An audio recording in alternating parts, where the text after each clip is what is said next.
Hello everyone, welcome back! So today we're going to be talking about Doctor Who, and specifically the future of the show, the 14th Doctor, and Jo Martin. So, for those of you who may or may not know, well, honestly, that would be big spoiler territory. So honestly, if you don't know what I'm talking about with Jo Martin and the Doctor, don't watch this video and watch Series 12. I hope that's not too much of a spoiler. But basically, there's a lot of talk in the Doctor Who community about who the 14th Doctor should be, and a lot of people are saying that Jo Martin should be the 14th Doctor after playing the Fugitive Doctor.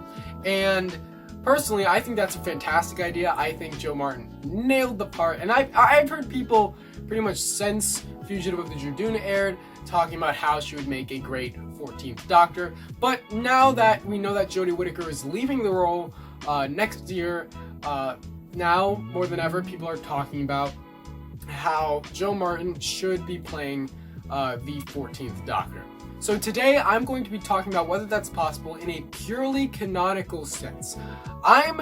First of all, I'm not really qualified to talk about the social implications of Jo Martin's Doctor and being the 14th Doctor, or having her own spin-off, or things like that. People like Vera Wild from Council of Geeks and Dominic from Who Chaser have done great videos and other talks and other forms of social media just talking about Jo Martin, and they're much more qualified than me. They could and have made videos way better than I could ever make talking about it, and I highly recommend you check out their videos about the Jo Martin Doctor. So I'm pretty much just going to be talking about how that could fit in canonically, because if the 14th Doctor just for no reason at all regenerated into Jo Martin, I mean, that could be acceptable, but it'd be a little bit odd. I mean, Stephen Moffat felt like he should go out of his way to explain why the 12th Doctor looked like the guy from The Fires of Pompeii, because Peter Capaldi played him. It'll be a little odd if there's no explanation at all for why the 14th Doctor would be played by Jo Martin, who also played the Fugitive Doctor. So, first of all, let's talk about the idea that the Fugitive Doctor is actually secretly the 14th Doctor, and has been this whole time, and it will be revealed that maybe just the 13th Doctor loses their memory or something, and that the 14th Doctor is the Fugitive Doctor that we've seen. That doesn't work. As much as I applaud the just wanting to canonize that because Jo Martin does play the Doctor so well, it just doesn't work in a storytelling sense. I know people are gonna say, "Oh, Chibnall's a horrible writer." Chibnall is a good writer, but let me talk about Series 12 structurally. So, Fugitive of the Judoon was a setup episode. I mean, it had a big reveal and everything, but it was set up for a mystery later. It revealed that there was this other Doctor that the 13th Doctor doesn't recognize. This Doctor does not recognize the 13th Doctor, so it's confusing as to where in the Doctor's timeline they fit. And this Doctor is the object of the Judoon that they're trying to find, the titular Fugitive of the Judoon, and that they've been hired by the Time Lords to take this Doctor back to Gallifrey. And that, it just sets up this whole mystery as to who this Doctor is.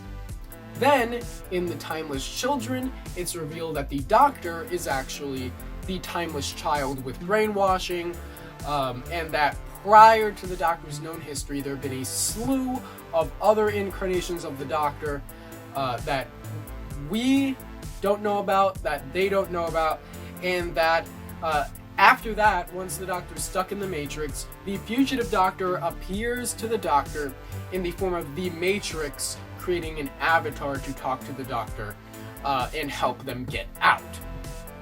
So, based on that structure of setting up a mystery in Fugitive of the Judoon and paying off a mystery in The Timeless Children, it is heavily implied that that mystery being paid off is that the Fugitive Doctor is a pre-Hartnell Doctor.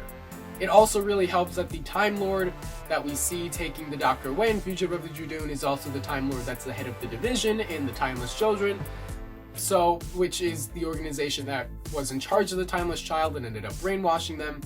So yeah, it's pretty clearly a pre-Hartnell Doctor. I know a lot of people were saying either the Fugitive Doctor could actually be the 14th Doctor, or that the Fugitive Doctor could be part of season 6B, which I'll have to make a video on soon.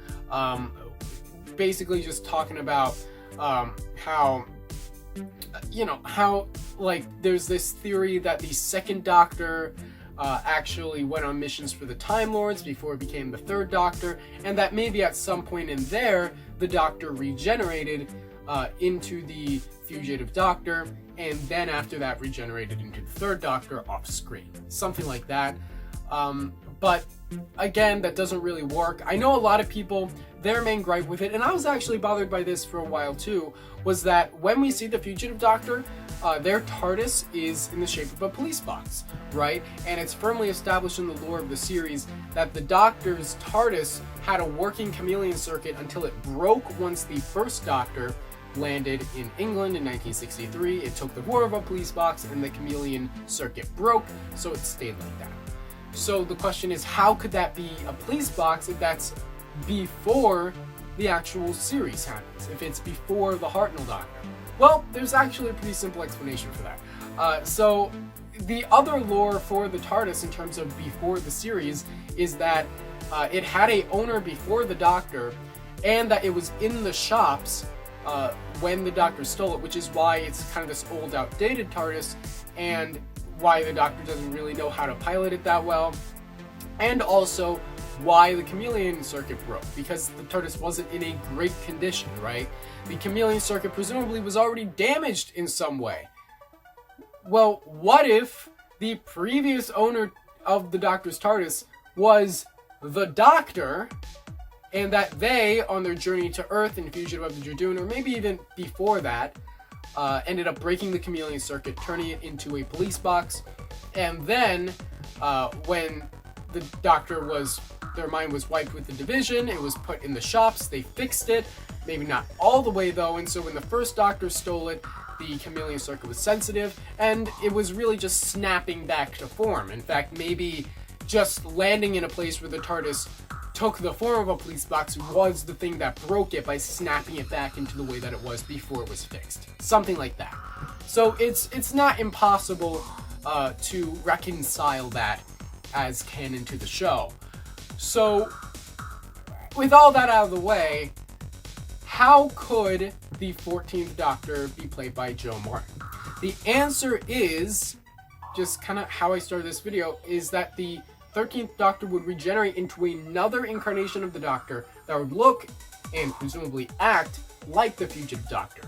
But what would be the canonical explanation for this? Now, I'll probably do a video at some point talking about like just some general notes on how I think the Timeless Child should be resolved in some fashion. But generally, because as we've seen, as you'd expect from Timeless Child, and also as we've seen a little bit in Revolution of the Daleks, the big arc here is that the point of the Timeless Child isn't to change Doctor Who lore. In fact, it really didn't, it just expanded upon it. The whole point here is to create a character arc for the Doctor where the Doctor doesn't know who they are and they have to, you know, decide who they are. Now, with the Timeless Child, I somewhat defended at some point. Maybe I'll do a whole video talking about why I like the Timeless Child. But basically, the Doctor, the Timeless Child doesn't change anything of the past, right? Because before this, the Doctor just thought they were a space hobo, and everybody else did. At this point, the only two people that know are the Doctor and the Master. So, if the Doctor were to decide to just go, you know what, I've always been the Doctor, I'm going to stay the Doctor, this Timeless Child stuff is all in my past, it wasn't me, this is me, I'm the Doctor, and I'm gonna move forward with that, then, in that case, you know, it would, you know, everything would be fine, right? And that's probably this arc that they're going to go for, especially since they only have 9 episodes to do that. So that's probably what's going on.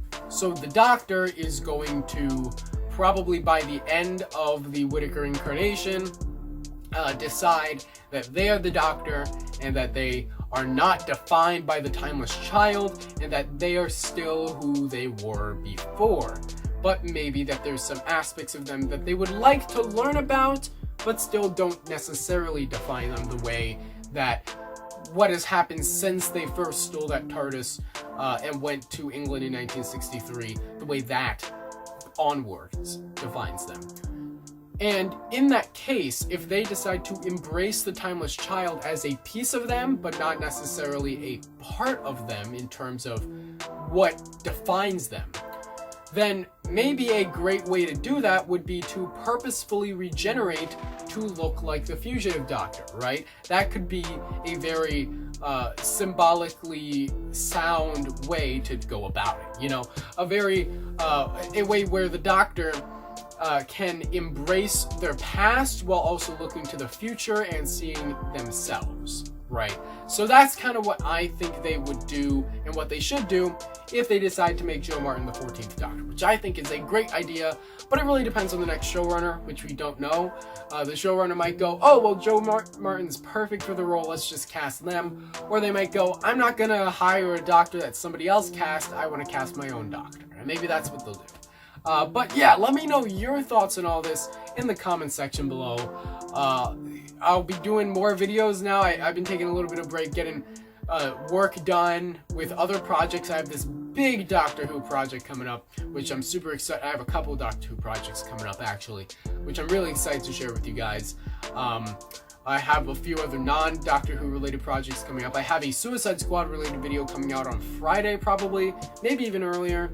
I mean, probably Friday though. And I'm also going to start doing probably at least 3 videos a week starting next week. So that's what I'm planning on doing. So yeah, don't forget to subscribe for videos weekly on the franchises that you love. Don't forget to subscribe. I'll see you next time.